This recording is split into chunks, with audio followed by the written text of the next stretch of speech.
Hello అండి. ఇప్పుడు చెప్పబోయే కథ పేరు 'కొత్త రంగుల లోకం'. ఈ కథని రచించిన వారు దుర్గా గారు.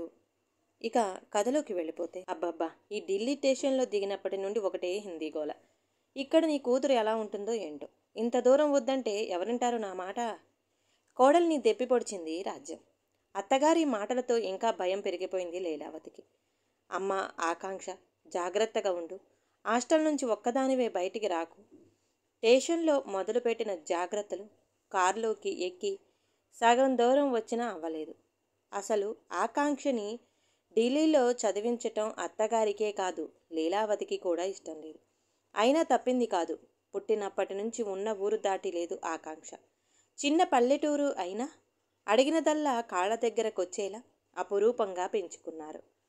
10థ్లో స్కూల్ ఫస్ట్, ఇంటర్లో జిల్లా ఫస్ట్, ఎంట్రన్స్లో ఊరంతా కుళ్ళుకునేలా ర్యాంకు రావటంతో అమ్మాయిని అలా వదిలేయకండి, హయ్యర్ స్టడీస్ చేయించండి అని ప్రిన్సిపాల్ చెవిలో ఇల్లు కట్టుకొని చెప్పడంతో ఢిల్లీ తీసుకొచ్చాడు తండ్రి సుబ్రహ్మణ్యం.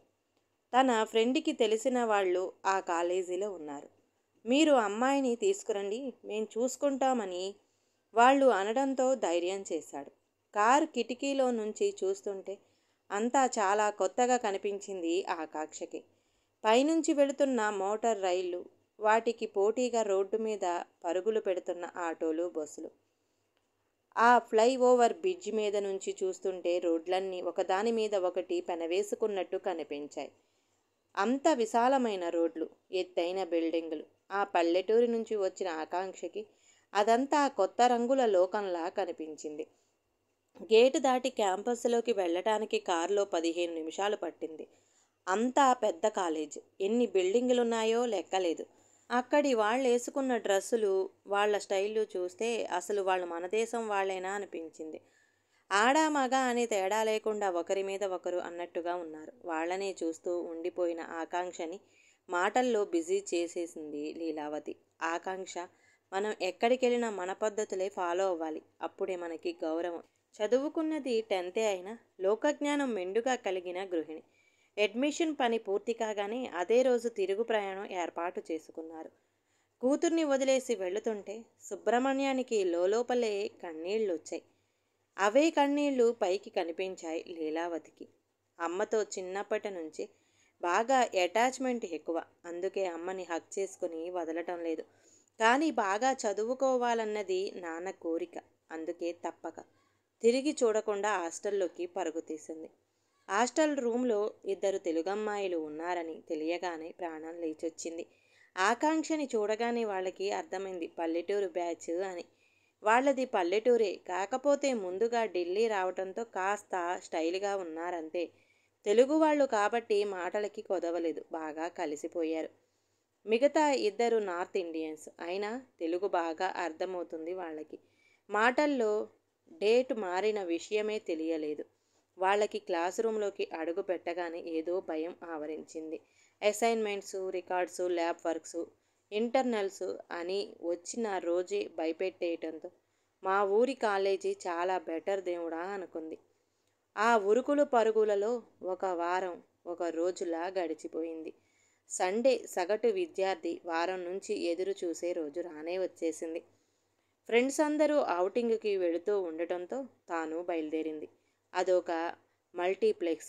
10 స్క్రీన్లు ఒకే చోట ఉంటాయని తెలిసి ఆశ్చర్యపోయింది. వాళ్ళ ఊర్లో సినిమా చూడాలంటే సిటీకి వెళ్ళాలి, గంట పడుతుంది. పైగా అది ఏసీ థియేటర్ అని చెప్తే కానీ తెలియదు. బ్లాక్ అండ్ వైట్ టీవీ చూసిన వాడికి కలర్ టీవీ చూసినట్టు అనిపించింది. తన కళ్ళని తానే నమ్మలేకపోయింది. సినిమా మీద కంటే సెల్ఫీల మీదే వాళ్ళ ధ్యాస ఎక్కువగా ఉంది. సోషల్ మీడియాలో అప్లోడ్ చేస్తున్న నువ్వు కూడా ఫేస్బుక్లో అప్లోడ్ చెయ్యి, ఎన్ని లైక్స్ వస్తాయో చూద్దామన్నారు. తనకి ఫేస్బుక్లో అకౌంట్ లేదని తెలిసి, నువ్వు ఏ గ్రహం నుంచి వచ్చావు తల్లి అంటూ ఫేస్బుక్, ఇన్స్టాగ్రామ్, ట్విట్టర్ లాంటి యాప్స్తో సెల్ ఫోన్ నింపేశారు. తిరిగి వెళుతూ ఆకాంక్షకి వచ్చిన కామెంట్స్ని చదవటం మొదలుపెట్టారు. Wow, you are so beautiful, చాలా పెటీగా ఉన్నావు, చార్మింగ్ ఫేస్ నీది అని అబ్బాయిలు పెట్టిన కామెంట్స్ చదువుతుంటే బయటికి సిగ్గుగా అనిపించిన లోపల మాత్రం ఏదో గిలిగింతలు పెట్టినట్టు కొత్తగా అనిపించింది. మర్నాడు నిద్ర లేస్తూనే డిస్కషన్ పెట్టారు ఎక్కడికి వెళ్ళాలి అని. ఇవాళ కాలేజీ ఉందిగా అడిగింది అమాయకంగా. ఇవాళే కాదు, రోజు కాలేజీ అక్కడే ఉంటుంది. హాలిడే రోజే బయటికి వెళ్ళటం అంటే అన్నం పెట్టినప్పుడు తినడం లాంటిది. నచ్చినప్పుడు వెళ్ళడం అంటే ఆకలేసినప్పుడు తినడం లాంటిది. నువ్వు ఆకలేసినప్పుడు తింటావా, పెట్టినప్పుడు తింటావా అంటూ బలవంతంగా కాలేజీ బంకు కొట్టించి తీసుకెళ్లారు. ఓషన్ పార్క్ ఓ ఊరంతా ఉంది. ఫ్రెండ్స్తో మైమరిచిపోయి అలా వాటర్లో ఆడుకోవటం చాలా థ్రిల్లింగ్గా ఉంది. అది క్లాస్ రూమ్లో ఎందుకో దొరకదు అనిపించింది. ఆ తర్వాత రోజంతా సెల్ఫీలు అప్లోడ్ చేసుకోవటం, కామెంట్స్ చదువుకోవటంతోనే గడిచిపోయింది. అలా ఫేస్బుక్కి దగ్గరగా, క్లాస్ బుక్స్కి దూరంగా ఫస్ట్ సెమిస్టర్ రోజులు అన్నీ గడిచిపోయాయి. రోజు ఫోన్ చేసే అమ్మాయి నెమ్మదిగా తగ్గించింది. ఇప్పుడు వారానికి ఒకసారి కూడా లేదు. తల్లి మనసు తల్లడిల్లిపోయింది.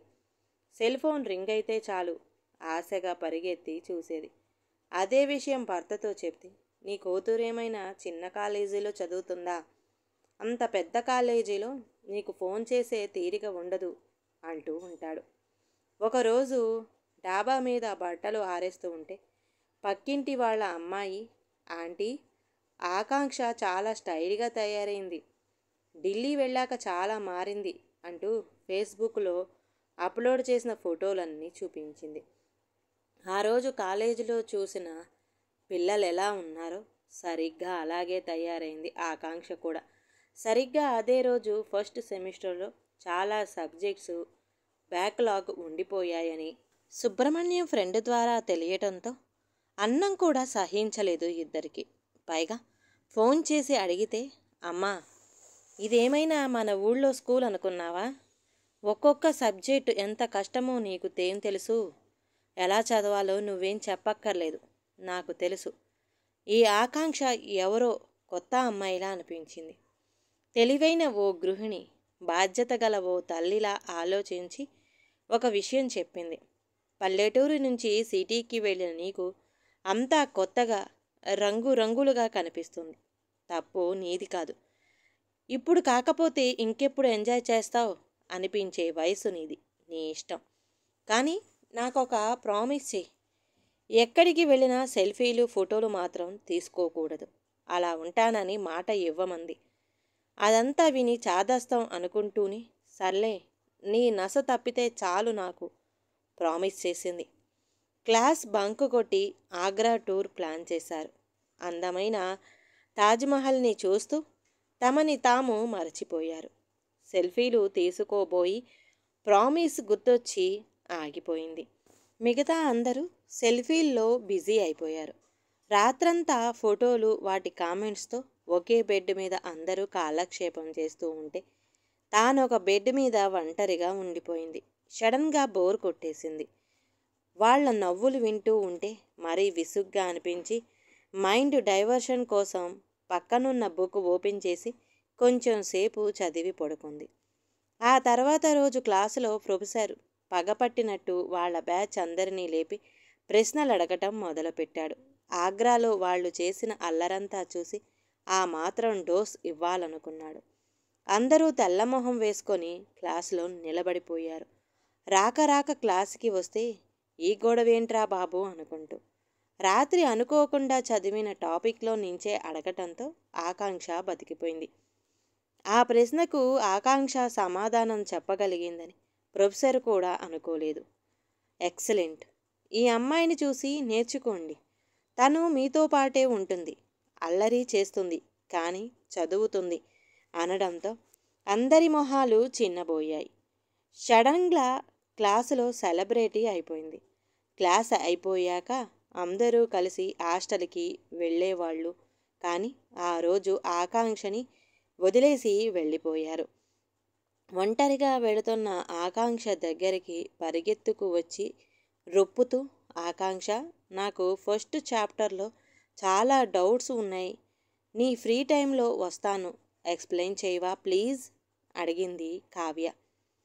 అటుగా వెళుతున్న సార్, చెప్పు ఆకాంక్ష, నువ్వొక్కదానివే చదివితే సరిపోతుందా? మిగతా వాళ్ళు కూడా చదవాలి కదా అనడంతో కావ్యకు ఓకే చెప్పి లైబ్రరీలోకి దూరింది. వాళ్ళ కాలేజీలో అంత పెద్ద లైబ్రరీ ఉందని ఆ రోజే తెలిసింది. టెక్స్ట్ బుక్ ఓపెన్ చేసి చదువుతుంటే ఇంటర్లో విన్న క్లాసులన్నీ గుర్తొచ్చాయి. స్వతహాగా టాపర్ అవ్వటంతో బుర్రలోకి ఎక్కించుకోవడానికి పెద్ద టైం పట్టలేదు. కావ్య అలాగే చాలామంది రోజు ఆకాంక్ష రూమ్కి డౌట్స్ కోసం వచ్చేవాళ్ల సంఖ్య పెరిగిపోవడంతో ఫ్రెండ్స్ పూర్తిగా ఆకాంక్షని దూరం పెట్టేశారు. బయటికి వెళ్ళేటప్పుడు పిలవడం మానేశారు.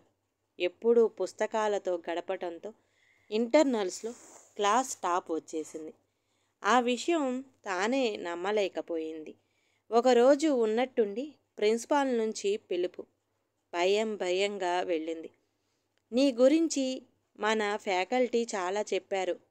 లాస్ట్ సెమిస్టర్లో బ్యాక్లాగ్స్ ఉన్నా ఈ సెమిస్టర్లో చాలా బాగా చదువుతున్నావట. గుడ్. అందుకే ఈ ఇయర్ జరిగే ఇంటర్ కాలేజీ క్విజ్ కాంపిటీషన్కి నీ నేమ్ సెలెక్ట్ చేశాను. మన కాలేజ్ పరువుని నీ చేతుల్లో ఉంది. బాగా ప్రిపేర్ అవ్వు, ప్రూవ్ చేసుకో అన్నాడు భుజం తడుతూ. నిజమా కళ అనిపించింది.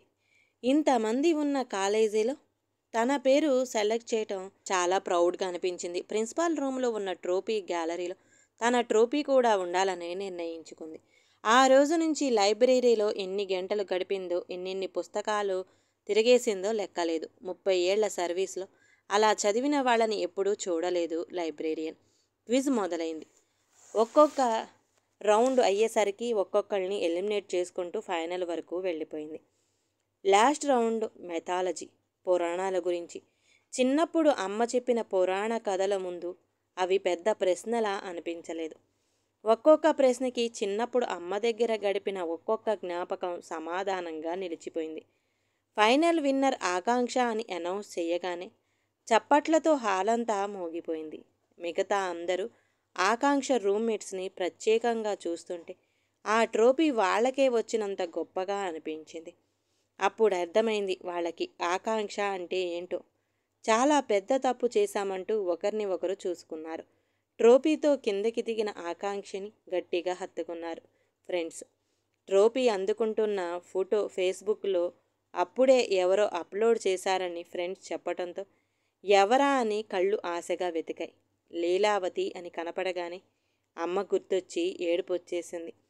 క్షణంలో ఏడుపు ఆవిరైపోయింది. అమ్మ నుంచి వీడియో కాల్ రాగానే ఆ రోజు సెల్ఫీ తీసుకోవటం మానేయమన్నప్పుడు అమ్మంటే చాదస్తాం అనుకుంది.